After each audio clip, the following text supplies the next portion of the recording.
So for all of you at home, we are here live in Florida. And I don't know if we actually said this, but welcome to the Creative Infinite Podcast.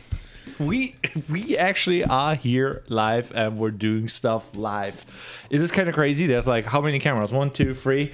And yeah, they are all currently running. My life is currently falling also apart. So I'm very sorry about the production quality right now, but we're going to do our best. Oh, we'll do fine. I mean, whose life isn't falling apart right now, right? Yeah, it's 2022. There's so much stuff going on. I don't even know what to do, to be honest. Like on my side, my wife got into a terrible accident and we kind of started a GoFundMe. And yeah, so she hit her head really bad. And it's not the nicest. What is falling apart in your life, Sean? Well, yeah, I mean, even before we move on from that, though, I do want to say, like, that GoFundMe is, find that link in the description. It's going to be in the description of this video, so definitely help out. They're like the coolest couple in the world, so definitely get some money in there. They deserve it. Make it so Fitzaey doesn't have to work and he can be around Rachel, so just give him lots of money so he can sit around all day and bug her. So that link will be in the description. Please give any money you can. I don't know which camera to look at. I kind of stopped looking at I'm switching usually like white or your face. So okay. Sometimes I forget. So, but obviously right now I'm camera? good. Which camera am I? So this is your camera. This is my camera, and this is the white camera. The white camera is a little bit very wide. Okay, but it is what it is. It is what it is. But yeah, so that link is in the description, everyone. So please go there, support these cool people. They're two cool creatives that deserve all the help in the world. So so that link will be in the description. But yeah. So yeah, my life is also kind of falling apart, but not too bad. I mean, I'm here in Florida. It's all going good. What's always funny is I just had a thing where I tried to get all this stuff done before the trip. Like, I don't want to go to Florida and have all these things to do. But of course, like the day before I leave, everyone's like, now we want to start that project you've been trying to start for 5 months. So like today's like, meeting. So yeah, I was actually really impressed because like when we talked and I'm like, okay, we got to do that podcast. I don't have a lot of time. I have some time in the morning. And after that, I want to spend all time there basically. You're like, I'm renting a co-working space so I can work. And so would you say this is like the best thing you can do, like when you're in a city, you just rent a co-working space and get productive versus like the coffee place? I mean, it's hit or miss, so like yesterday, shout out to Paradeco. I finally checked out Paradecos in St. Pete. And it's kind of nice, so I still will do the cafe stuff. Co-working is just, I like the co-working space because you can leave your stuff. I think that's what I like about it is I can kind of, obviously in a cafe, trusting. You can't just like walk off and go like walk around the block. Yeah. So I do like that about the co-working space where, you could just leave your stuff and I can just go to like a bar and have a midday drink. And I feel that. For me, it's like, it's been a while. Like obviously everything was falling apart with that accident, but I was like basically in a pinch. I had a wedding booked. We talked about it on the podcast. I basically had to outsource everything. And basically, thankfully somebody came through, hooked me up, and it's better than having a no-show or just canceling it. Yeah. Because it's the worst thing because it happened on the night before. So it's basically Friday. The thing happened at like 12 and at... I think 4 or so, or at 3, I would have to drive to Sarasota and started setting up and do that. There's not much time to arrange like a shooter or a second shooter. Yeah, and they're obviously not going to cancel the wedding just because the videographer can't make it. Yeah, exactly. So it is what it is, but... Nice muck, huh? Yeah. And I guess shout out, this guy, he doesn't shout out his stuff enough, but Create Before Consume, it's a good podcast. This guy interviews other people. So if you ever want to see interviews that don't have my face in it, then you should definitely do that. This guy is doing lots of podcasts. So, well, yeah. Okay. So, it's been a great trip, so I do, when I tell people, co-working spaces are nice because they're just full of other creatives too. So that's nice. Also quality people. Like that's like one of the problems where sometimes you go into a coffee spot and it's just like people kind of want to do stuff, Yeah, it's true. Yeah. But we've also had good luck in cafes though too, Yeah. So it's one of those things, it's the co-working spaces, you'll find more people like you, but I think the cafe, you'll find possible new clients. I mean, we've even had coffee before and had people just walk up and we've gotten new clients just from that. So, on that note, like, there is no real set thing who you meet where, but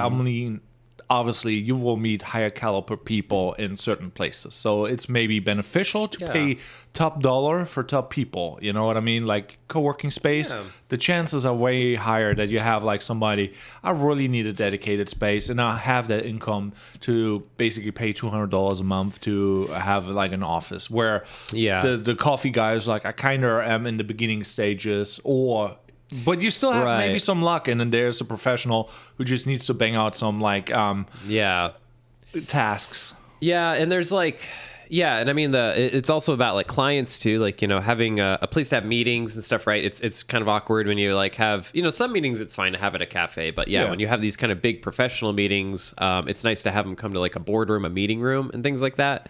So yeah, there's parts like that. You know, I wasn't sold on co-working spaces till I had like someone pay for it. Like so I know, so I get like probably a lot of people are resistant to like that first, like, oh, I could just go to a cafe and stuff like that. Like I could just pay for my own Wi-Fi at home. Yeah. But yeah, there is something to it of being like in a place where you're not really distracted. That's another thing at a cafe. I'm a big people watcher and I have ADD. So like if right now we were at a cafe and people are walking in, you would just see my eyes doing that and that. Yeah, which gets me on trouble on all the dates, by the way. But all the dates that he has, every date I ever have, I'm just like rubbernecking. Who's this coming in? Oh, she fine. Girls, dogs, cats. I'm just like looking everywhere. Yeah, let's call them cats and dogs.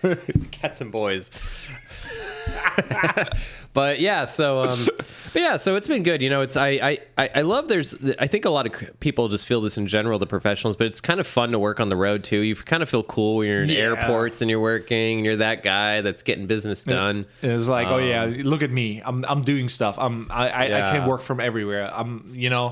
Yeah. I sometimes felt like I need to go on the beach just for the heck of it. You know, pull out the laptop. Sunglasses. Oh, that guy on the beach with it? Yeah. I haven't done that yet. So I'm just like, just for the memes, you know, like, okay, today we're working from the beach, you know, and just like making like something stupid, like cutting reels for a podcast and not making any money. It's true. I mean, I think the weirdest place I've ever seen someone do any work was a kayak, actually. There was one time we were like out, like, we were just out on the side of the lake. I don't even know why we were there. And this guy kayaked by and he was on his laptop, on his kayak.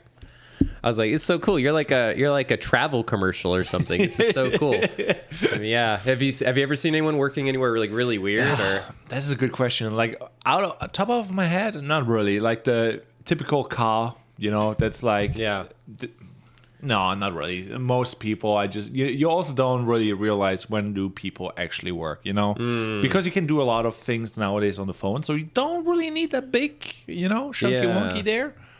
It's true. I mean, like, depending what you do, right? Like, yeah, I definitely couldn't design a brochure on a phone or something. It would be a nightmare. Could you, though? Yeah, nightmare. I mean, it would be a nightmare, but nowadays we're getting, like, better with the tools and whatever. It's getting there. You know, it'll be interesting. We always get into AI or AR or something, but, you know, like, the augmented reality of it could be really fun later. You know, the kind of, like, wear glasses and then you're just designing with your hands. Yeah, like, that's kind of an interesting. That is like the thing with the Nreal classes, $300. I want them so bad. You get like a 17 wide inch like screen in front of you, and you can take it everywhere, and it's really good. Oh yeah, that's the one we talked about. We talked on the podcast on it, and it's out there. So I'm like, technically, it's already there. It's just like, do you have like the spare money to invest in something where you're maybe not sure if you need it?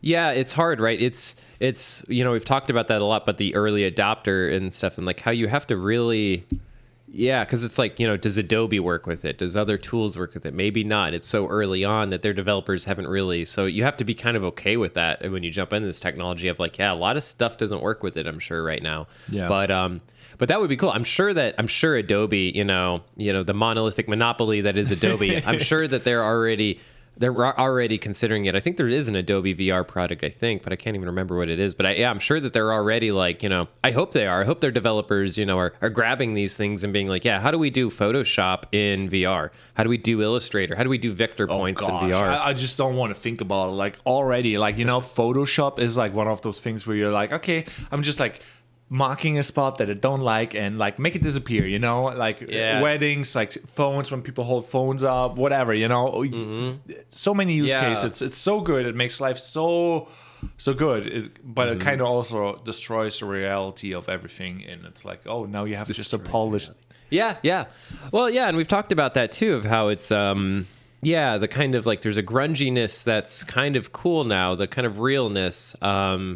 Yeah, I don't know. It'll be weird. Yeah, I'd be down though. I'd be down for some VR kind of design stuff. I think it could be fun. Yeah, there was that weird person in VR. I didn't like him, so let's make him disappear. Yeah, just like kind of marquee tool and then like punch it, and then it's like content aware. I don't know. It'd just be really cool. It would be easy because like you would. It'd be so quick, right? Just the computer knows what is there and what you see and what you shouldn't see. Yeah. And maybe you have like gloves on. I don't know. Like you have like these things, so like you're even like it's keeping track of your exact like areas and stuff. I don't know. Yeah, really cool stuff. I mean, but yeah. So yeah, it's been cool to be here, getting some work done, getting some new client work done. I'm in that same place. I think it's funny that we talk about like your financial stuff. You're always like freaking out, kind of about like where you are, but I'm kind of in the same spot. So yesterday, I mean, money is always a topic, no matter how small or big you are. You know, like the stakes are becoming bigger. You know, like. And there's always decisions you have to make. And I feel like I'm not 100% sure if I'm right with that. But the bigger you become, the more effect your decision has. Like, you know, when you're a small creator, I'm like, I buy a camera for $1,000, you know. That maybe be a big decision for you at the moment, but it will not be life-changing or basically destroying your career there, you know. You would recover from it. But if you're like a company with like 20 people or whatever, you know, and you're like, I feel like we're gonna do like a big decision on the same level. It could really make you bankrupt or go out of business. Well, it is true. I mean, you do have a good point. Like, so like I'm a big disc golfer. So when I like go out and I bring someone new that disc golfs and they're like really nervous, they're like, oh, I don't want to lose one of your discs, man. I kind of tell them that like, actually like new players can't throw it that far. So you're not going to lose a disc, where I have been playing for 6 or 7 years. So if I mess up, that disc is in another zip code. Like, so I think you have something with that, right? Yeah. Like the stakes get higher as you get better, because you want to grow exponentially. Yeah. So when you're starting out, you can get like an iPhone 12 or something, and then that's your whole video setup, where like, if you want to have a full video production though, you got to have like mics, lapels, stands, Yeah, or you have like a bad client. Like that happened to me now with like the whole situation. I had to hire somebody. I was trusting. I had no choice, and I had to sub-hire somebody. But the wedding planner maybe will never work with me again, Could be. There could be like so many things. Like that is a risk that I took now, and the decision to make that, bigger stakes. Like you can ruin a name. So your name is the most important part, but some things have priority. Yeah, but what's interesting, and I think you've kind of done this. I don't know too much about this exact story, but I think it's all about being humble in those moments. I think I've saved stuff before where I've messed up, but the way I handle it impresses them still. So like, things like offering to give them some of their money back, things like offering them on their next thing, like, okay, well, maybe the wedding didn't go so well, but maybe we can do something with videos, like a thank you video that you send to your friends and family. Maybe I'll do that for free, a 30-second video of you guys or something.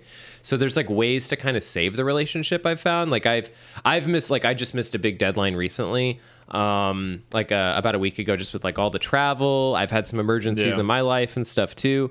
And but like, the way I was very honest with them. I apologized to them, and they were really cool about it. They were like, no, it's fine. Thanks for communicating. It's the best thing you can do. Be honest, explain everything. Yeah.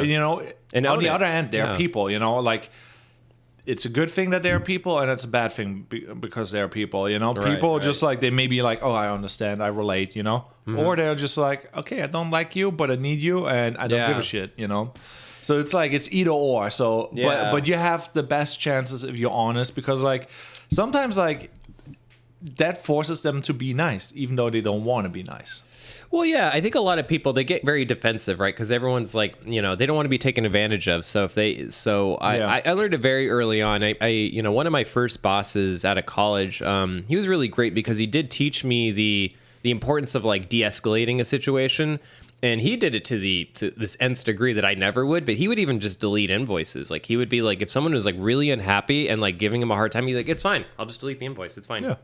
And I'd be like, you're losing so much money doing that. But he's like, yeah, but I just don't have the time. Like, he's like, time's money. Like, if they want to walk out and not pay me my $500, fine. I don't care. I got to move on to something else. Yeah. Also, it saves like the whole relationship, how they talk. Maybe that's sometimes like. Because the well gets poisoned, and that's one thing I suggest to a lot of people. We both live in like mid-sized cities, so St. Petersburg, Colorado Springs, they're not like a Denver, they're not like a Tampa, but with that. Tampa is even small. I'm like, Tampa? Like, if you live long enough in a city, the people, Yeah, that is like a thing. If you're new creative and you just got into the place and you're just like, oh, I think like this is a big city. No, the city is pretty small. Like, the important people know the important people. And the more you get into it, like, you get a feel of like, oh, who's new in the scene? Who's making some waves, Yeah. Well, and the interesting thing is you don't know who the big people are. Like, in the beginning, you don't. I always tell people, you don't know whose sister's who, you don't know whose uncle's who. So you may have a client that's like a pain in the butt, doesn't seem smart, taking advantage of you maybe, but if you act like an ass to them, maybe their brother was a big CEO of a company, and you could have gotten in. So that's why I always say, is like, you don't know who knows who in this town. You never know. So like, even if it's someone that's a bum, you're like, whatever, I could treat this guy terribly.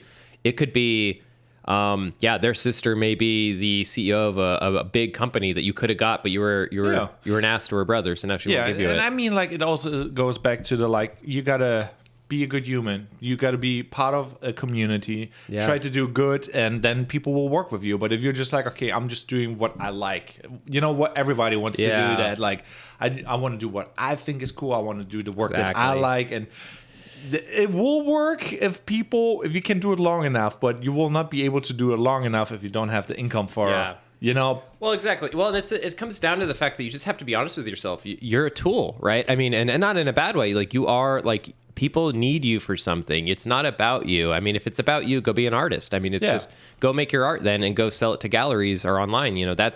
It's not about you. You're a tool. They had a need. They came to you. On that note, like, humans need to be needed. It's like funny when it's not really funny, but it's really sad. There's old people, and they're just like, they don't feel needed. They want to do stuff, and then they feel like, okay, why am I here? What is my purpose? And they don't have a purpose. They don't live that long after discovering like there's nobody they can care for or whatever. So it's really important that even if you feel like it would be nice to retire and it would be nice to have all that money to do just whatever you want, it's really key to be needed to do stuff, even though you don't like it, Work is good. Yeah, work is good. With that, I want to be cautionary of like, but don't define yourself in work. I think that's one thing I've seen a lot with the boomer generation is that generation was kind of taught like your job is your life and you need to stay in this career your whole life or you're a failure. And I've seen it firsthand with like my dad and other people that are older that like when they get to the end of that road and they finally have to leave that career, there's nothing there, no hobbies, no other love. So that's another thing too, I would say is like make sure you have stuff outside of your job because the job could always go away. You could always get fired. You could always have stuff end and you don't want to have a job end and be like, oh, who am I? I'm nothing without the job. So you don't want that either. So I wish our society was better about like just letting people take a year off, right? Take a sabbatical.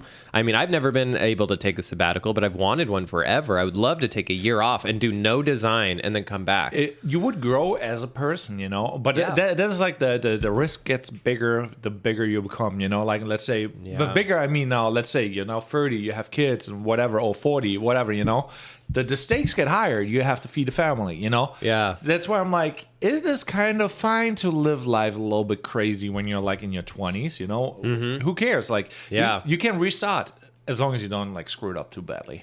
Yeah.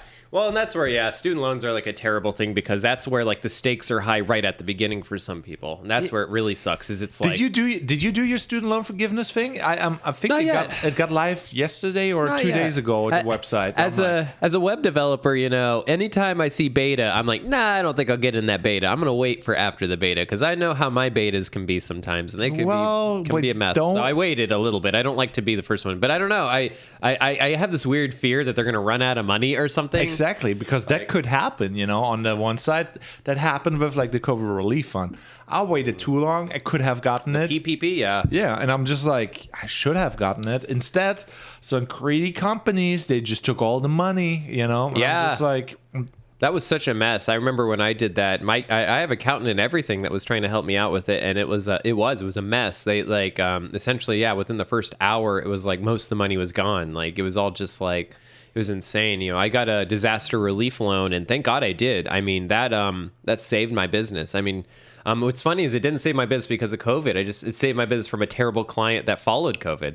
So it's like. Oh. So, I don't know if I've talked about on this podcast, I don't like to air the dirty laundry that much, but I'm still in the works of a client that owed me at one point $35,000. And even saying that on camera is a little embarrassing because it's like, I know everyone at home's like, whoa, bro, how did you let it get that bad? And it's a long tail that I think once there's more time, I'll be more comfortable telling. Right now, there's possible litigation and things happening, so I have to be very careful. But that disaster relief loan was a great example too of like when I took out the loan, I actually was still making $5,000 to $6,000 a month. Everything was actually still grand, and people are like, "No, why are you taking out the loan, man? You don't need it." And I was like, "Hey, man, I don't need it now, but dang, it's nice to have a safety net." And if I hadn't, my business maybe would have gone down this last year. So.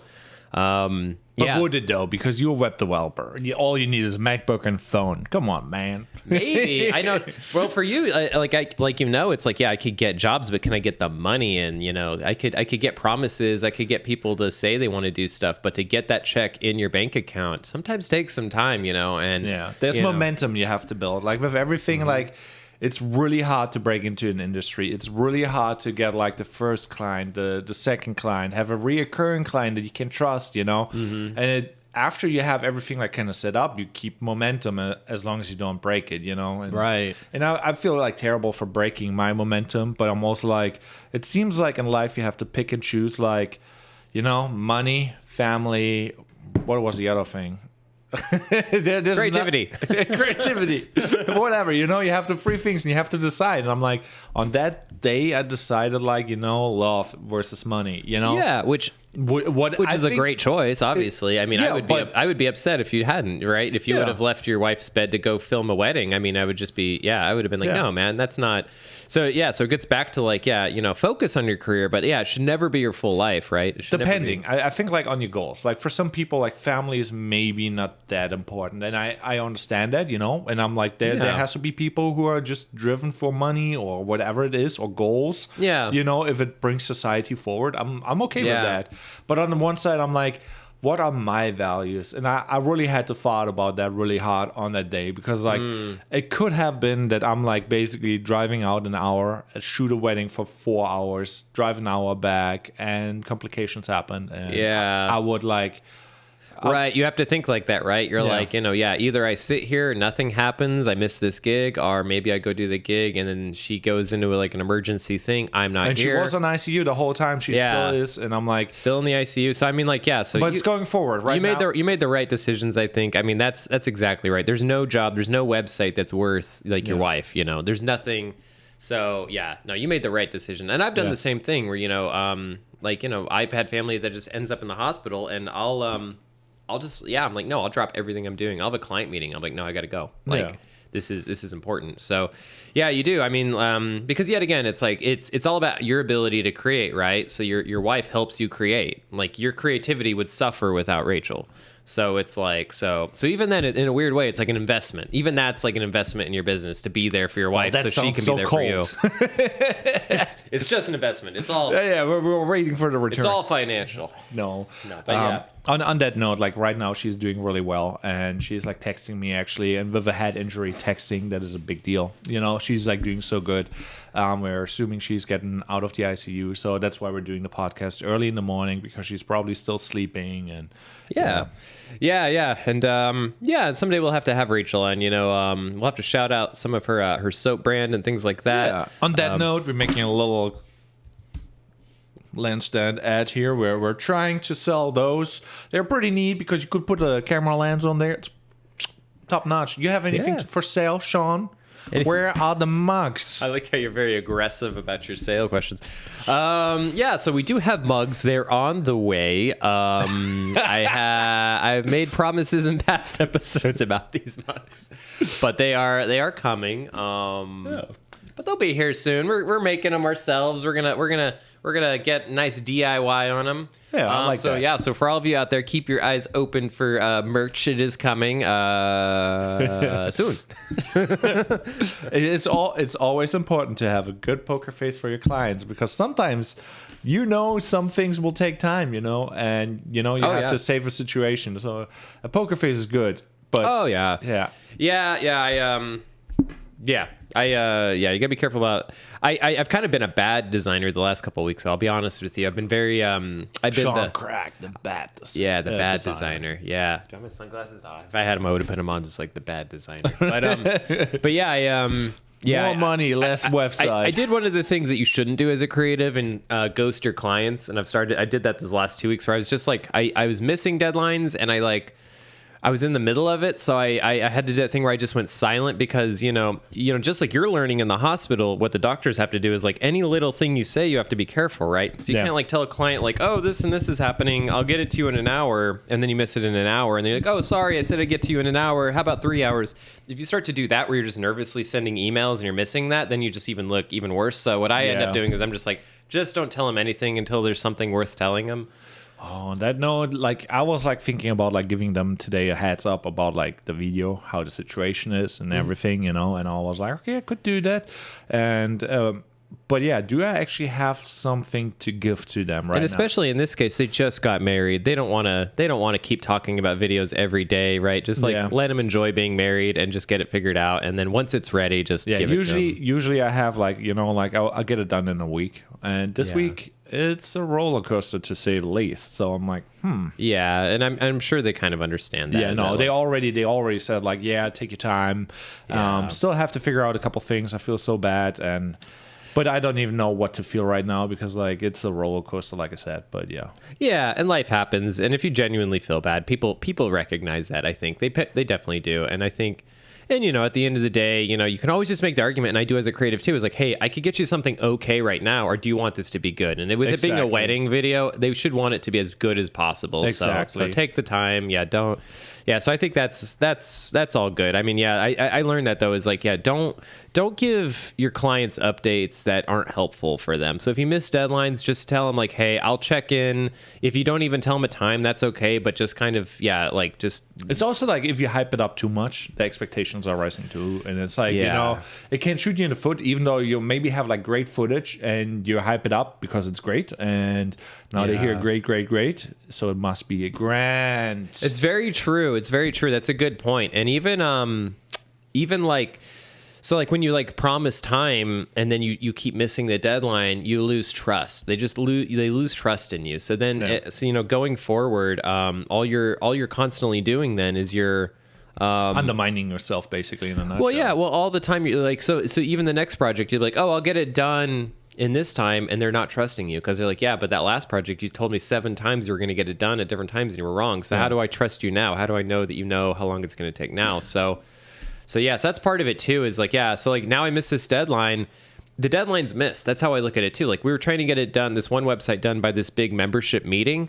The membership meeting already happened, so the deadline's already missed. So because I've done that too, where I've like missed a deadline, but for some reason I kill myself to then get it. It's like, you already missed a deadline, man. Give it space now. Like you've already missed it. Like it's also really important to have like perspective. Like the hardest thing is like certain things like one of my managers back in the day when I was like rather young and I was working, I think in a pizza shop or something like that. And he said like, the end of the day, we're just delivering pizzas.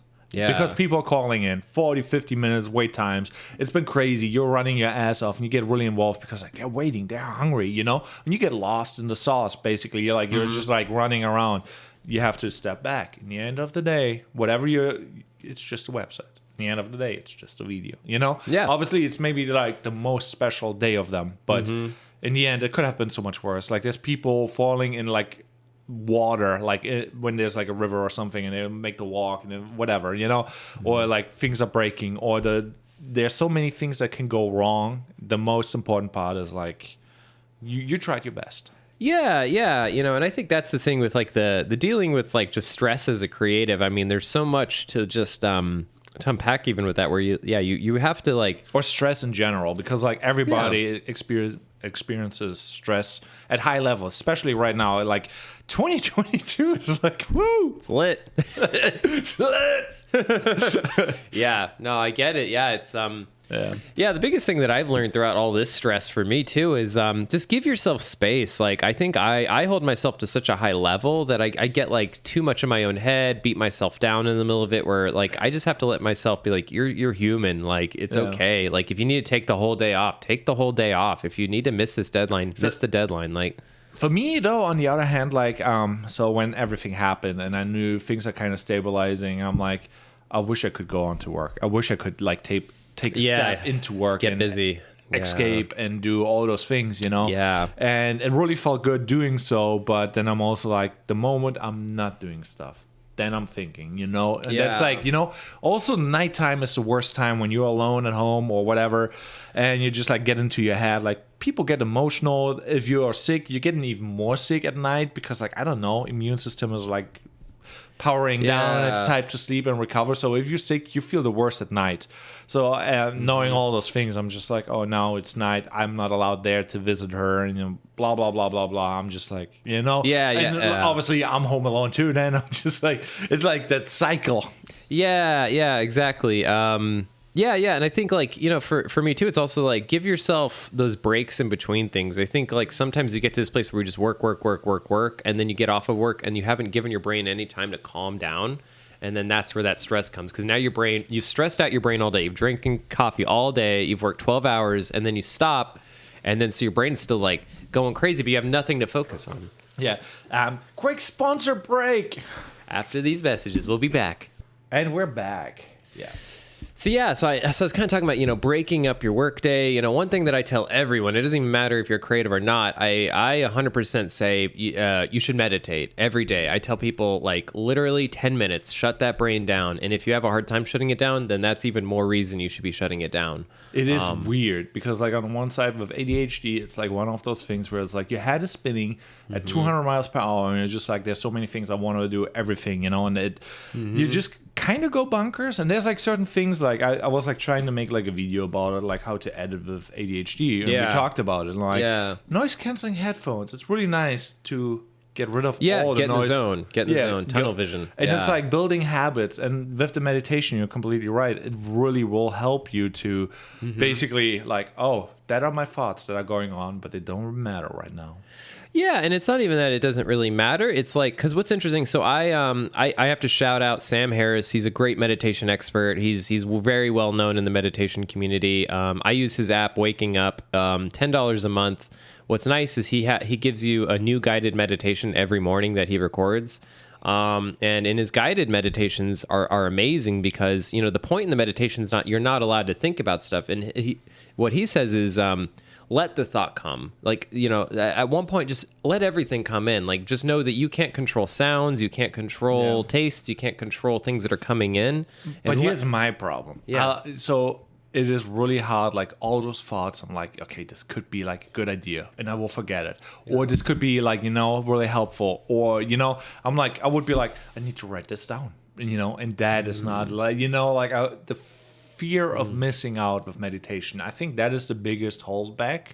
Oh, really? Yeah, for me at least. And but on the flip side, it's like the reward is so much better, because like it's a skill that you can practice and you become more self-aware. And in the end, if you're really good with like realizing what's going on in your life, you can separate yourself really well. Yeah, and like, you know, that's kind of how it goes in meditation, is like once you master meditating, then the next goal is to meditate all the time. Like there's no meditating. There should be no difference from meditation in real life, where you're able to be present, you're able to have things come in. Look at him standing here like with his like wash and like wash, you know, and like kind of wash over, you know. So I would tell most people, you know, if you've never tried meditation, it feels really weird. I'd still go for it. Have the weirdness, you know, sit there for 10 minutes and struggle. And, but yeah, do that daily. I'd say things like that, like shutting down your brain, and just giving that space, because, you know, anxiety isn't anything weird. I think like 1 in 14 people have anxiety issues in America. So I mean, it's a common thing, you know. Yeah. So here's the thing, though. Like with all that medical depression, anxiety, and all that stuff, you know, some of the things it's like really imbalanced. Like, you know, most of the things is like you work too much. Obviously, you will be depressed, or you know, or like you have too much debt and you worry too much. It's just like there's too much pressure on you, and it's. Obviously, you're supposed to feel like that. It's not like that you're like, oh, if I take that magical pill now, all that debt and fear that I have built up will be gone. You know, it's like you got to work on the thing, and that only gets better if you actually put the work in. That's how I see it. But obviously, like some people are like, oh, no, I'm broken and I need the medicine. Well, yeah. I mean, it's because I think these processes are good processes. I think your anxiety does help you. It's trying to help you. It's trying to say danger, danger, don't do that. And it does help us. There is times your anxiety does help you. Like when you get that, we've talked about the gut feeling. Yeah. Like that's a form of anxiety that's actually helping you. But then it's like, it's when you give it the wheel all the time, when you're always letting it control all of your life. It becomes the habit, you know, like it's like I had a girlfriend back in the day and she like was developing tics, you know, I'm like, did I turn off the flat iron? Did I close the door, you know? And the more she tested, the more it got stronger and stronger. She fed that monster. And if you feed the monster, it's not good because like everything is a habit, you know. And if you learn to like, okay, well, the flat iron is off, the house burns down, well, la-di-da. Right. That is like what you use to break the habit, but usually instinctively you would immediately turn it off. So it's very unlikely that you have it on. But it's Yeah, and yes and no. You know, yet again, I think like, you know, there's a balance. Like I was just talking about meditation too. It's like half of it's not even just being like it's not a thing. Some of it's just like actually sitting with it. Why do I do this? Like, what is causing this anxiety? Why do I have to keep closing this door? And like really sit with it. Like that's where meditation can be really just nice. Marinated in the pain. Is like because I think we start doing stuff and we don't even know why we're doing it. Right? Like you're like, hey man, go out to this party, and I'm like, yeah, I don't think so. Immediately, it's like, well, why? Like why did you immediately go there? Why is your brain so quick to go to I don't want to do the party? And I think things like that are like good to sit in and ask those questions. Like, why are you like this? Why is it like immediate? Why did I not even think about it and I was already against it? I think that's where you can really do some good, is just questioning yourself of like, why do I not even debate this? I'm just reacting now. Yeah, that's very true. Like reacting is kind of bad because like on the one side, you want to plan your future because then you can work on it, you know? And if you're in a reactive state, most people just react like, oh, I have no money, I need a job, you know? What job is hiring? And it just goes down the rabbit hole, you know? It's like, okay, somebody invited me to a party. Should I even hang out with this person? Because like the person is like, I don't know, doing crack, whatever, you know? Like, it's like you go down that rabbit hole of just reacting. It's not good. The more you think about like what you want, what is acceptable, you know, or what is your goal, the better you're off. Well, and I think like it's zooming out. I think it's just zoom out. Like even if like you're in this little thing, you're thinking about like, oh, that party or that person or that job or whatever. Zoom out. You have such a huge life, right, around that. Like what is this little thing in comparison to your whole life? It's nothing usually. And everything is like with perspective. Yeah, exactly. I mean, and I think like with that, you know, as a creative, one cool thing about being a creative is we can kind of create perspectives. Like that's what we do for our clients, is we're kind of creating perspectives. So why not do that for yourself? Yeah, and on that note, like you know, if you're in a bad mood, it's like all focused on what do you focus? Do you focus on the bad or do you focus on the good? Like one of my things that I really focus on in the morning, I will have a nice cup of coffee. It's really easy to achieve, you know. It's very unlikely that I will not get my cup of coffee, you know. Like I can really make sure I get this. And I make my happiness depending on the thing that I can control really well, you know. Or when you're on a walk, for example, here in Florida, there's palm trees. So I'm like, oh, the palm trees look really nice. The sunset looks really nice. And I'll actively focus on the nice thing. And you can do that with whatever you have. You just actively have to look like, what is actually nice? Yeah.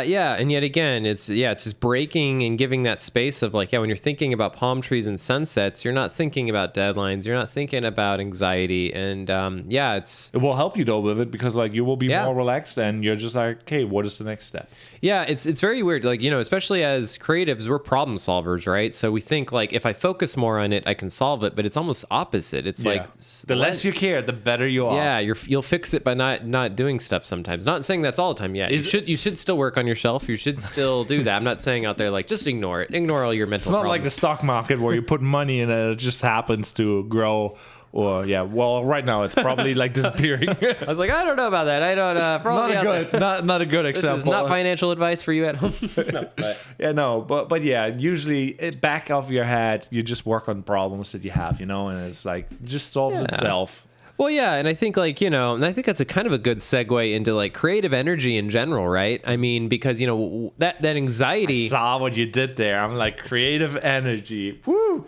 Yeah, for all of you at home, that's probably the smoothest segue we've ever had. And it was so smooth we had to like make it unsmooth just now. But yeah, sorry, I have a tendency to make it like take it in the meta. Someday when we get to episode 72, I feel like that's gonna be the smooth one. But anyway, but yeah, no. So I think so with creative energy, it's interesting because anxiety is sapping that creative energy, right? I mean, I'm sure everyone out there has had this happen where they've had a project that they just can't wait for it to get done. It's caused so much anxiety. The project finally gets done. They finally deliver it. And then you have another project kind of slide in and you're just like, what do I do? And you're like thinking like, should I even do this anymore? Like I've had that. And that next project, it's not their fault. It may even be like a great fun project, but you just like sapped so much out of yourself in that last project. You're just like, you're not going into the next project with a full tank. Yeah, I always say like we're like kind of like Sims characters, The more you manage your moods and your balances, like you want to be in the green everywhere. You want to have your food, you want to have your sleep, you want to have all your needs taken care of. So you have enough energy to be actually like, okay, I can deal with that. And like if you're overworked, or the project was like too painful, it's a thing. It is, and it's true because it's like I think we think of ourselves as like just these machines, right? Just turn it on. It's not like your computer ever goes like I don't feel like it today. Well, sometimes it does, but but there's actually also a funny thing. Like it's not really funny. This is like a phrase that I use, but creatives, the more depressive they become, the more good they become. Like it's nearly like okay, like when an artist becomes like really sad or whatever, they can make very emotional work, and it evokes like thought because like it really hits close to home. And I'm like, sometimes I feel like, do you have to kind of destroy your life just to become an artist? You know what I mean? Like to write that emotional song, to do, and I don't know. That's a very interesting point you bring up, right? Because like I think as an artist, as a musician, when you start to talk about like kind of more service creatives, your designers, your videographers, your copywriters, things like that. Probably not. I almost feel like some of the best creatives I've met have it together. They have this kind of calmness about them. What creatives do you meet? I know we need to get them on this podcast. I don't know. It is interesting. I will agree that some of the most creative stuff comes from the worst places. Yeah. But I don't know if that works so well when you're like a service type of creative. I think like there's like a stage to it, Like if you're a beginner and you're just like, okay, I'm getting a bunch of face tats now, and I'm like become a SoundCloud rapper, and you never actually went into a studio, have all the skills collected that you need to actually do that. It's probably not the smartest move. You're actually doing something really, really dumb, Yeah. But like people like that who actually have skill and develop everything and they go down that path, it might be, Yeah, and I think, and even those like face tatted rappers, maybe they'll become something awesome once their stuff fails and they feel that pain and then they come back and then it's actually really good, So I don't know. I wouldn't say that you always have to have pain, but it is good. It is helpful, right? Like if you have something just totally destroy your life, that doesn't mean your creativity's over. I mean, that is a good time. I mean, like some of the, as a musician, some of the best things I ever wrote were, during breakups and during things, because you feel it. You like really feel that emotion. And there is something to that. And arguably designing things, doing videos and stuff like that emotionally, at least for the artistic stuff, you could probably come up with some good stuff just being emotional. I mean, that is actually what you really need. Like nobody will watch a video that's just like boring, That's like then like a company video. You want to feel things. Like we as a human are like addicted to feeling. And people don't really actually know that like, yes, you're also addicted to pain. Like it is like you want to feel, that's why you want to listen to that sad song. That's why you want to do all those things. And then you go down the rabbit hole, but it's actually not helpful to like marinate yourself in that pain. you know. So it's probably better to just like, okay, yeah, I'm forcing now positive music when I'm like down, you know, and to offset that, but you will not be happy about it, but it will help you, you know. Yeah, it's tough. It's like, yeah, part of it is you do have to deal with the pain for sure and sit with it. Kind of like I was talking about meditation, like understand it, sit with it, figure it out. But also, yeah, there's a time where you do kind of need to just park it to the side, you know? So in our life, yeah, I'm always doing things that are very happy and joyful. A lot of my videos and a lot of my clients. Oh, he got the vlogs and everything. I'm actually a videographer, secret now. But everybody is, to be honest. But like, you know, so like a lot of my projects, you know, they're very lighthearted and they're lighthearted people even that I work with. So that's been really hard. Sometimes I have a hard time, but then I have a client meeting. I can't get on the client call and just be depressed and angry and angsty. Nope. So nobody wants to work with that either. But also, you want to be genuine too. You don't want to be disingenuous. So that sometimes can be hard. Of like how you have to bring yourself back to a happy place, especially when stuff. What's really interesting, what I think is like a sign of like a very experienced creative, is someone that can get feedback and stay happy. Like I can sit here and say, what you just gave me, I don't like at all. You've not hit the marks at all. Yeah. But instead of getting defensive and like angry and just you don't even have to say anything, but just that energy, that kind of like you kind of do this and you kind of like sit back. Yeah, and you're just like in the mood, which I do sometimes. I'm not gonna.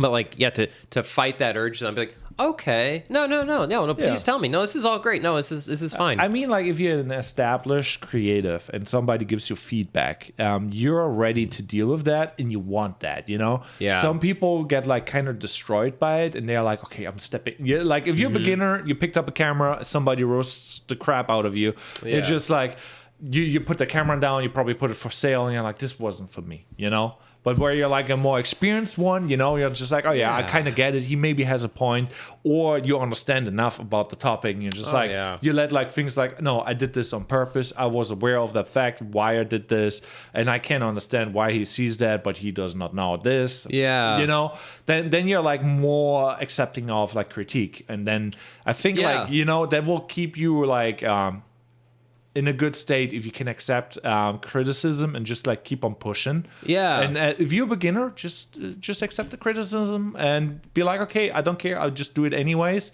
till you realize why you do what you do, or you just like force your own style. Yeah, and the only thing I'd like to add to that, because that was great, is you know, don't lose that when you get experience too. It's not just for beginners. You know, I've struggled with this too. Like I've been doing this for over a decade now. So to have someone be like, you're doing that wrong, I feel the sense of like, well, how dare you? How dare you? Yeah, you don't know actually. I'm experienced. I'm a senior level designer, but like, but you know, it's I think like you stop growing once you stop listening, and you have to keep listening. You have to like, even if you think it's coming from a bad place, you have to at least like file it and be like, okay, cool, all right, no, I'll take that. Okay. Yeah. On that note though, like I saw like I hate giving notes sometimes, critique, because like now I'm feeling like a douche canoe. Like who am I to give you like input? At least you put work out, you know? That is now my new standard. Like I don't really care how good the work is, as long as they produce more than me, or at least like they produce content, because like it's a good thing. Hey, at least he went out. Probably something went wrong on the shoot, or you know, he missed whatever. And I completely understand it. As long as you show up and you put the work in, well, you're good with me, you know? Obviously it would be better to be like the cream of the cream, but yeah. And I you know, I think like so if you were to ask me like, what's the one thing you see in freelance creatives that are consistently they're doing wrong, like young freelancers, and it's the ability to take feedback and to get feedback. I can't tell you how many times I try to give a young creative feedback or a critique, and they don't know how to take it. Like they either like nod their head and don't take any notes, and you can just tell they're just going to erase it the second that you leave. Are they just like, no, you don't get it, you don't get this, and you're like, yeah, but you like, and you're like saying things that are obvious, like, right, like for you as a videographer, be like, well, the text is going to be out of frame, yeah, man, but that was my stylistic choice. Like they're just arguing each thing. You know, if you want a good reason to go to art school, if there was one good reason that I would say, if like, what did I pay for in art school? Like, why am I still paying this debt for art school? Is is the ability to learn how to critique. I mean, that really is a skill. Yeah. Because I'll tell you what, that first critique of art school is really funny, right? You have these. I don't know if it's funny. Oh, it's not at the time. In retrospect, it's like you have tears, you have people angry because if you think about it, art school is like a really funny social experiment. You kind of you cherry pick these snowflakes from all other towns, right? I was the artistic guy in my group. I was the artistic girl in my group. I was the artistic guy in my group, and you put them all in this room. Then you hire a bully, and it's this ragtag group of people. You have this girl that's like gothic and has like all this cyberpunk stuff, and then you have a guy next to her with like this like mohawk, and then you have like this guy that's like in a full suit jacket for some reason. So you just get these weird personalities. I just have like an 80s textbook in my head where it's just like, you have all the stereotypes. It's just like, the punk and the businessman and whatever. But yeah, so critiques, I think like, the ability to take a critique and to give a critique is such a skill that you have to learn, like you should never be against people giving you advice. You should be thankful. You should be hoping people give you advice. You should be begging people to give you feedback and advice on what you're doing. And I completely agree. And I think like the other thing you also have to do is like put the time in to actually adapt, we mentioned like, for example, with the YouTube thing, you're like, you did this and that, and the text was like out of that because it will be colliding with YouTube's text and whatever. Exactly. I'm like, I knew, but I was like, in a bad spot. And I'm like, okay, I put that on the list to, think the next time about it. Like, when I did the upload, and I'm like, I know it's not the time to upload, but I need to upload or something else is happening. I think, though, I uploaded in the morning, but it was not the day that we usually upload. And the algorithm maybe learned that. But also on that note, I actually was in a thought experiment because I was like, sometimes on YouTube, you got to collect data. And sometimes you want to collect data and you do something on purpose wrong. Because like there's maybe if you would make an upload on Monday, but you usually always upload on Friday and those results will be on Friday, will be like whatever, and now you try on Monday or Thursday. You got to do that too, just to see what would happen, Yeah, especially. It could be you're missing out, or obviously we did not miss out. Yeah. I mean, so, especially since we're early on, I think anything that's early on, that is the time to experiment. You don't have an audience of 1 million people, and a lot of people view that as a curse, but it's also a gift of like, you can try everything. You can mess up, you can do stuff on the fly. So it's failure is not a bad thing. I mean, I can't tell you how many people these last few years I've had to explain, like, don't be afraid of that word failure. It's not like a mean, angry, vicious thing. It's the best thing you can do. Like even what you just said is you were like, I will get better for the next video. I'll get better for the next video. And that's the way to think about something. You can tell like an immature creative because they act like every project is the project. Like this is the website. This is the video. Like you saw me when I had the new camera and I'm just like worrying how to find the stream mode, I'm like bought the camera new and I'm like, oh, it has a cool feature so I can have like now via USB cable and I can stream. I'm like, oh yeah, people would be like, if they get self-conscious, they don't do stuff, and it, like you give me a critique and I'm like, oh no, what if, and it could destroy them. Or you fight it, or you're like, you know what, no, I like my text there, I'm not going to stop doing it. I don't care what YouTube does. But I think like you have to reflect and you have to be like aware of everything, and like there's many things you don't know. And at the time, I did not even thought about that, but I know like why I did what I did and why I did not pay attention. Oh yeah, and it's because we're all growing. I mean, we're all learning and growing. It's not like. It's not like we're all taking master classes for every new thing, right? Like, so you did clips on YouTube. It's not like you took some like certified course to do that. I'm like immediately like, new feature, let's play with it. Yeah, so that's school starts. That's the first day of school. So that's what's interesting is like think of your career as school, really. Like you're still in school forever. On that note, on that note, did you do already a story with the YouTube app? This what? Oh, have I done a clip or a story? I haven't. You've been doing it all. I need you to get You're just trying to shame me on camera. Exactly. I Sean Craig, have not done any clips on YouTube, and I feel terrible for these things. I hope our relationship is going to last through this. But here's my segue. We are seeing a marriage counselor, everyone. But here's the segue, It's really hard to critique certain things if you don't actually try it, Like, if I wouldn't be like into video, it would be really hard for me to critique a videographer, Yeah. But if you're a businessman, you will critique a videographer. You come up with whatever. Yeah. Like you know from your clients. Your clients will critique your website and they will critique your choices, whatever it is, and they actually have no freaking idea why, whatever, how hard is something. There's like so many things to consider. Obviously, they don't need to be an expert. You know what I mean?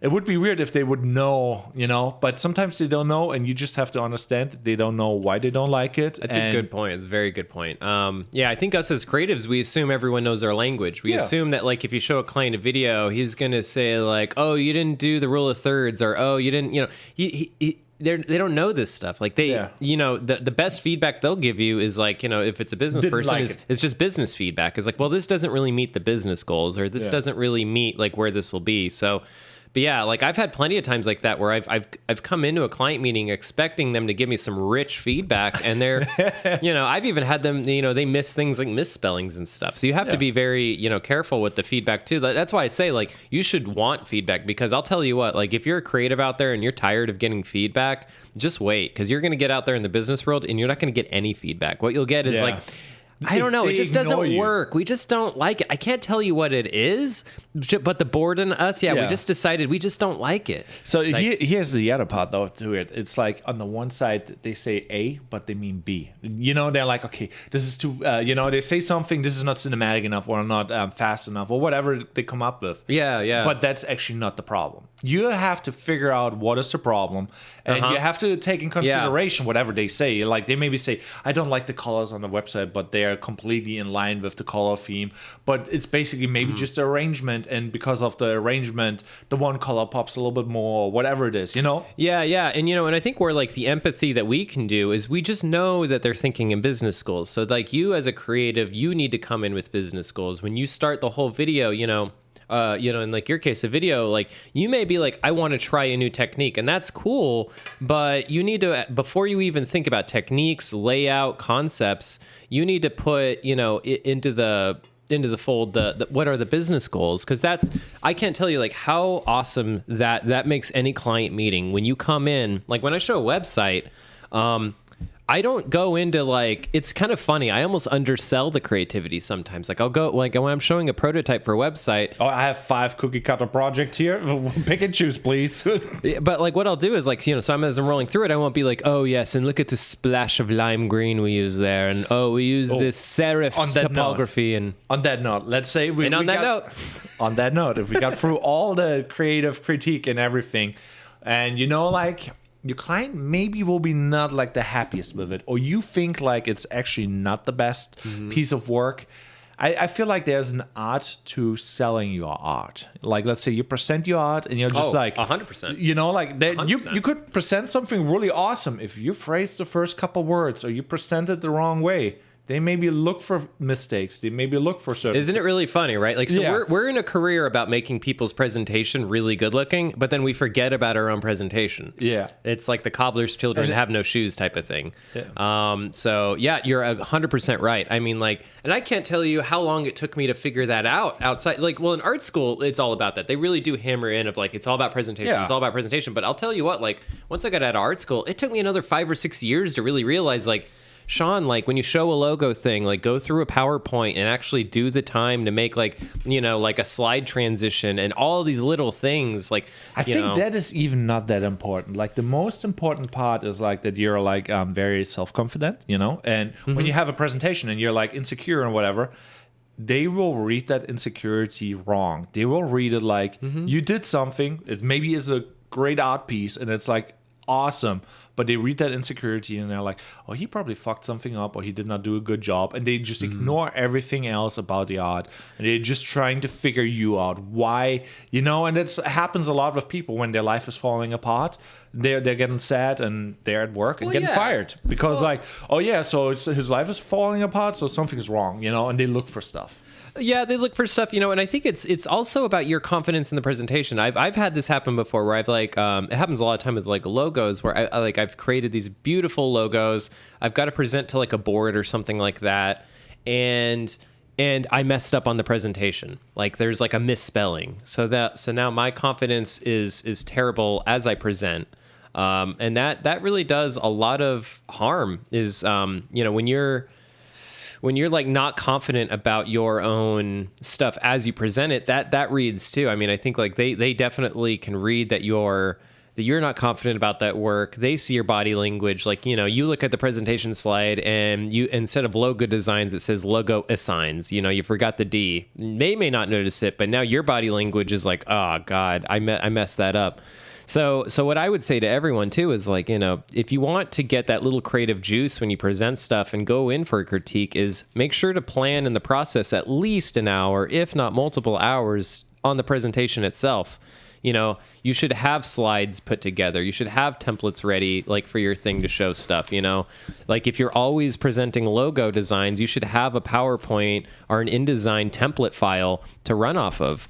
You know, you shouldn't be last second, right before the meeting, throwing your concepts on something and then just quickly putting out a PDF. Or you for video, you know, you should have a cool way to present it. You know, I think a lot of videographers, especially videographers, really should do a better job of that. I mean, I can't tell you how many videographers, you know, they just have something on Venmo or something, which is good enough, you know, to kind of like, I think I said Venmo. Sorry, I didn't mean Venmo. But I mean, they have something like on some video type of place like YouTube or something, an unlisted video, and that's how they show it. But you know, you could have a cool thing on your website where you plop it in. You could have like a branded experience. There's so many ways. Like on that note, like, so there's also a thing like, let's say you have an event or you have a presentation and you don't feel well and you're like, you know, you're underprepared.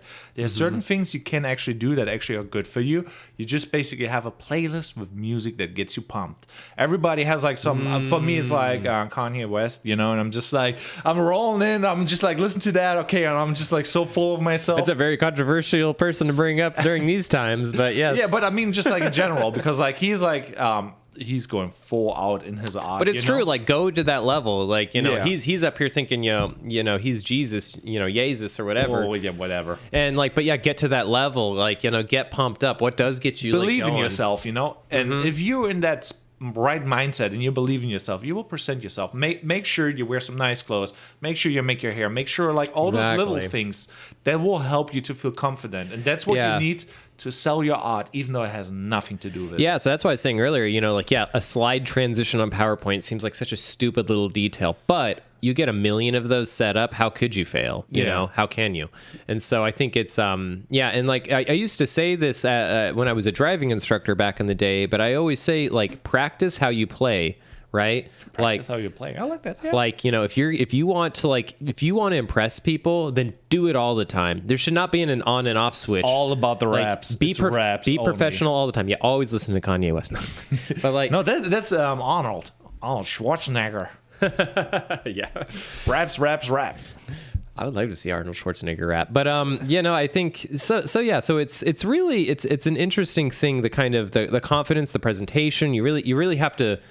Yeah, you really have to focus on that stuff because that is kind of everything. And then and just focus on the business goals. That's a big thing. Like if you're a creative, you should even if it's just look at some YouTube videos. You know, we've talked about Gary Vee, we've talked about other things, but there's tons of awesome business podcasts out there. Business Insider, you know, follow some of those and like get better at the language, because that's one thing. A lot of us creatives, we talk in creative stuff all the time, but man, if you can get good about talking about ROI and SWOT analysis and you know and just like understanding how a company works, right? Like understanding as a creative that like you have to hand this off to them and they need someone to put in content or they need this and that, and just knowing that the more you know about their world, once they feel that empathy, they're like, oh, okay, like you've done the research, you know how we operate, like there's no doing wrong then. Well, there's also doing wrong. Like on that note, like I had like let's say you're on the phone, you meet a client and you go off on them and basically you talk about all those things they did not even consider or didn't want to think about, and you basically overrun them with too much information, and they're just like, I just want a simple website. And now you're asking about your life's goal, you know? Like you kind of have to read the room and just like, you know... Yeah, I actually have a story recently of that. There's an amount that you should ask and talk about, even though you know the language, and you want to make sure that they know that you know. But sometimes it's better to be like, read the situation right. You know what I mean? Yeah. Well, like, so I have a great example. So there was this one client that I have that I was trying to get another videographer that's in Colorado. I was trying to get him a little bit of work on.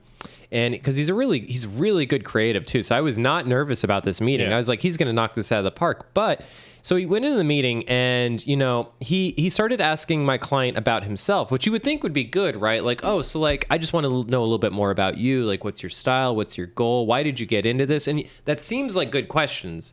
But once he left, and it went well, the meeting went well. And I kind of just stood back and let them talk a lot.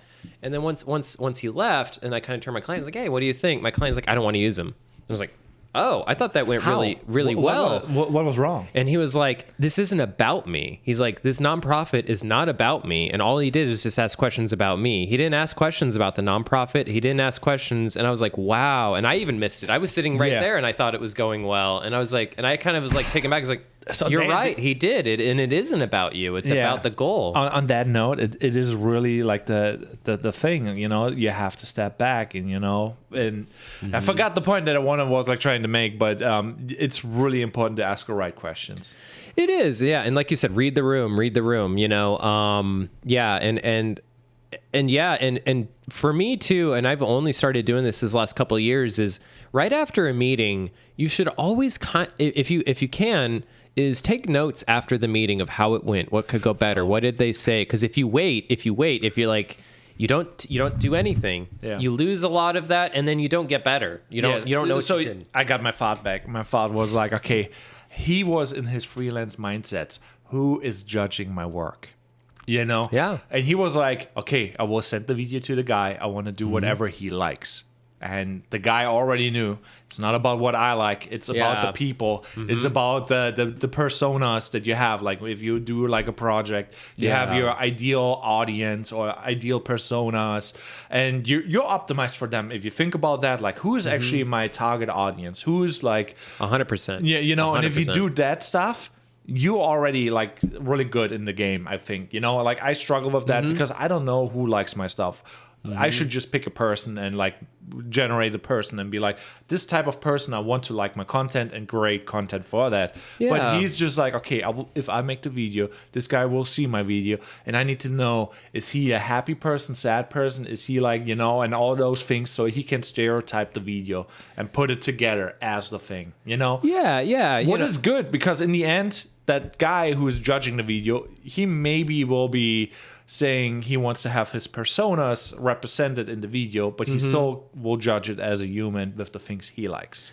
Yeah, and I think you have to think sometimes as your clients as students in a way, right? You're trying to teach them too. You're trying to bring them along. So how do they learn? How do they learn best, right? Like, yet again, don't go into these things assuming your client's going to be on your level. They're not. They don't understand video. Don't know though. That's why they hired you. So you have to teach them. You have to see what their learning style is. Did they learn by seeing? Did they learn by hearing? So you got to test that stuff out really quickly. Come up with your own way of just kind of seeing how they react. And that's why that first meeting is so important, because what's really what I always like to do is, like, when I first meet people is I try to not jump right into design. It's really funny when they try to do that, like right out of the get-go. Okay, so we have a way. I'm like, no, hold on. Like now don't do it the guy I just told you about, where like the whole conversation's about them. But I like to just kind of get a good sense of who they are, because you'll tell a lot. You can see whatever you say gives everything away. Yeah. See how they react to things. See how they react to pushback. See how they use the terminology. It's really interesting. Like I like that aspect the most, because like when you meet somebody for the first time, especially in the video world, the more inexperienced they are, the more they talk about their work, the more they want to show you, and they're just like, hey, I can do this and this, and look at what I did, and like how great I am, and and they just want to convince you how great they are, instead of like, oh, if you feel like comfortable, you just don't care what the other person thinks. Yeah, it's so funny. Like, as I've gone through my career, it's so funny how like the work you've done does take a back seat, because a lot of it's word of mouth. That's still the best marketing out there, is word of mouth. And so, like, for me, it's funny. Like, so many meetings happen where like I don't show anything that I've done. Yeah. But I say so much in the meeting, they're like, I don't even need to see it. Like, you literally, just by how you talk, you're empathetic. I saw that you take notes, which, by the way, we haven't talked about that, but take notes, people. I can't tell you how many dang creative meetings where like I have like a subcontractor or something next to me and I'm taking notes. And I'm like, cool, man, did you get that? And they're over there like just scribbling in their book. It sometimes just looks good that you do that. It's like also one of those things. Exactly. Even if it's like garbly-gook, just take the notes so they at least know that you're listening. People love that. I've even had clients literally stop what they're saying and be like, oh, I'm so glad you're taking notes. Like, because like... And you're just writing down what you want to do on the weekend. So for lunch. I think I'll. But so it's yeah, and for creatives too, this is a little off topic, but I have, I had someone recently I used to work with that she was like more of an illustrator, and I never did tell her this because she wasn't like really a great student, but I don't scribble in your notebook during a meeting. I mean, I know that may be your way that you listen best. People gawked it. But people take it the wrong way, especially a business guy, a big CEO, doesn't have a lot of time, had to schedule this out. He only has 30 minutes, and here you are scribbling palm trees on your notebook while he's trying to tell you his goal. Don't do that. Yeah. I know creatives. I know I used to be one of those creatives that like I listen best when I'm sitting there being creative, but you really have to not, because people do read it the wrong way. People read it the wrong way. It's a fine line, like people are curious. People want to see what is actually going on in his head, or like, oh, what do they actually write down? Yeah. What was the important stuff there? They're just curious, and then they look, and then they get disappointed if it's not the right thing. Yeah, exactly. Especially, when you talk about like sketches, right? They're imperfect. So even that's part of your brand now, that little scribble you were making on the book. And it's like they maybe see it and they maybe judge it the wrong way. And it's just like, it's all about presentation. And it's like, let's say like I had that thing like with the wedding, and I'm just like, I should be very worried about it, but I'm confident in myself, and I know I can do better. And if I would have shown up, I 100% know I would have been fine, and that's why I'm like, it's really important that you have to have the confidence in your work and everything, because like the next time when you talk to a client, you will think about the thing that didn't work, and you will think about the things, So it's like, having the portfolio is obviously very important, but also knowing your skills is also important, because like either one of those two will basically determine if you can convince the client to book you. Yeah. So I mean, for all of you out there that you don't have a portfolio, all you've done is hypothetical creative projects. You've never even had a real client. You're like, how the hell do I get in? How do I even prove to someone to pay me? Talk better. Practice talking. Listen to people talking. Listen to podcasts like this. Hear some of the terminology. If you don't understand something. Especially podcasts like that. What I mean, if you're a freelancer, you're creative, you need a podcast like this, because like we give all our nuggets away. Our golden nuggets. Yeah. We give them away for free. And even the pieces of coal too. I mean, we're telling you, there's a lot of coal. There's a lot of coal that we're sledging through, and it's cool for you guys out there to like see us even go through it, because we've said plenty of times in this podcast, we don't have it figured out. It's not like we're in the middle of it. We're like still in the middle of the whirlpool with everyone else. But everything is a journey. You know what I mean? So it's like no matter what you do, it's a journey. It is. So you're never there. So it's like, you should not judge yourself and be like, oh, I'm not there yet, and yada yada yada. No, it's a journey. It's a journey. Yeah, and yet again, just know that like if you can talk the talk, like they maybe will assume you can walk the walk too. So so for anyone, you will walk the walk too, because like the more you talk it, the more you become what you think you are, and it's like one of those weird things that's like motivational speech and whatever, And some people feel bad about it, but I'm like, no, if you talk to talk, you learn that. Yeah. And then the next step is like you learn the walk to walk, or you learn you walk the walk, and then you do actually the things. So you say the things, you do the things, you are the thing. Yeah. I mean, so one of my buddies recently, he was telling me about like, yeah, man, I'm having a hard time in the dating world. I can't find anyone, like, and he'll be like, but then he finally found a girl, and he was like, he's like, yeah, God, I got to clean my house. I got to get some new clothes. I got to do all these things. And I kind of stopped him. I was like, yeah, but you're lying then, like, right? In like a month, you're not going to be that. In a month, your house isn't going to be clean. In a month, you're not going to be wearing like a suit and tie every day. So like, you need to live the life. Like that's where it comes down to. Is it shouldn't be this thing where you put on a mask and a cape. It should be like, no, you should be that then. Be that brand. You want to be this clean, awesome person. Yeah, if you're a clean person, you should your house should be clean. Like that's a thing.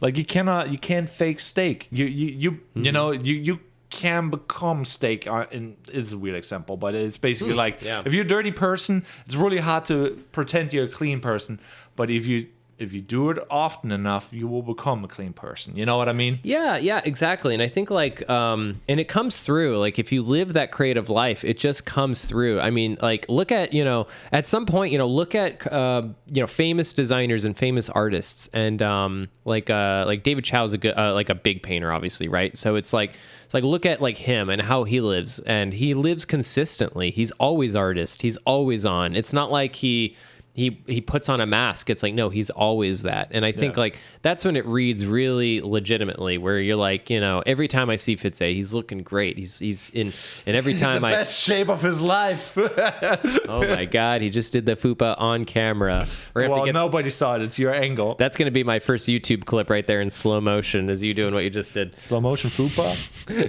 Because that's what he's doing. He's like, cutting to the camera so he can do all the terrible stuff off camera. I see what's going on now. Yep.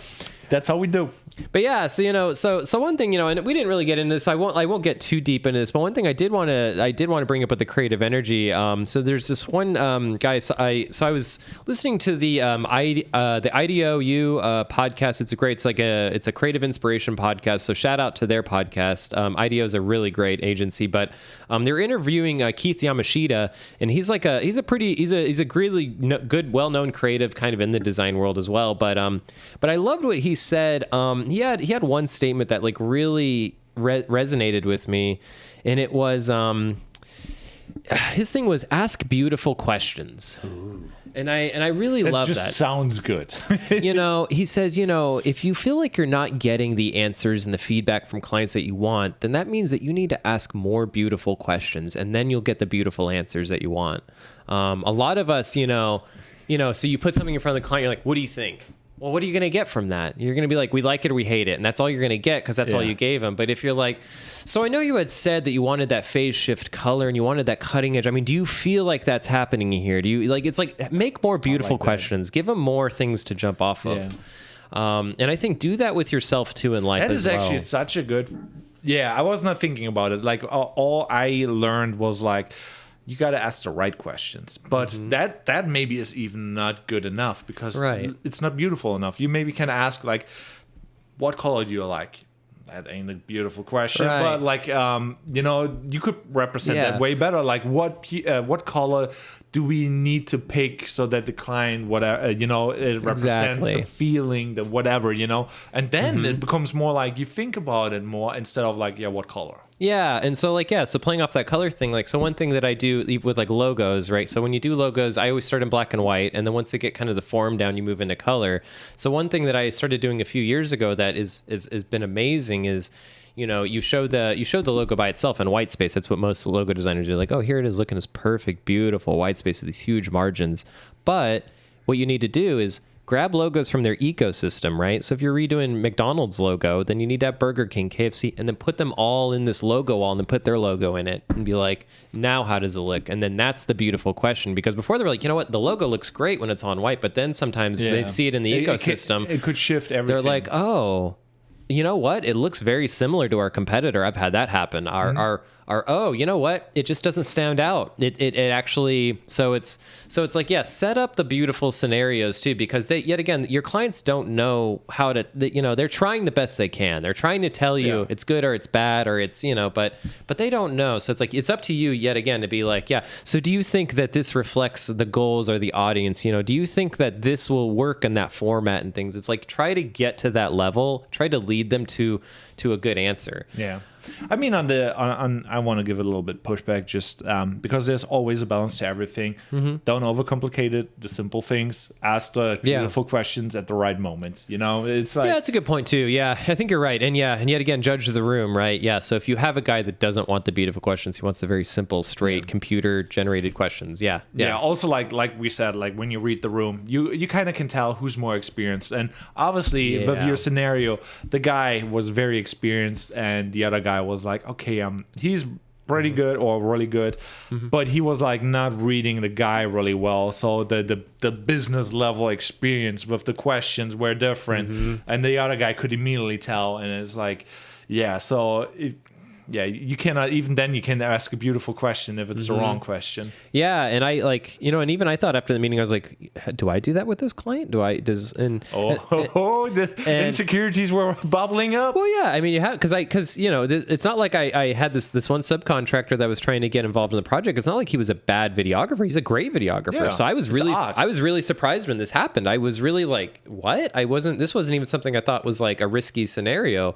But then I kind of realized, you know why this client likes me is because I let him talk. I mean, I'm just like, because he wants to talk about the marketing of it. He wants to talk about the bigger picture. So just let him talk about it. Like, you don't. It's a really good trick to, you know, if you want people to like you, you let them talk the most. Just listen. Just, You know, like how to win friends and influence friends or whatever. That's like one of those big books that you're supposed to read. And everybody loves talking about themselves, how great they are, whatever they do, you know. And it's like, if you do that with a client, you did your job right, because like they want to tell you about their project. Especially if you're asking the beautiful questions, like right, like if they're like, you know, they're telling you about like, so I you know, I market it for these reasons and stuff, and you're like, but have you ever thought that when you do that, if you did this, and like I can't tell you if you do that, if you put that little like beautiful question in the middle of listening and empathy, they don't even care. They're like in love with you. I've had that happen where you just say the right question, everyone in the room's like, oh, we didn't think of that.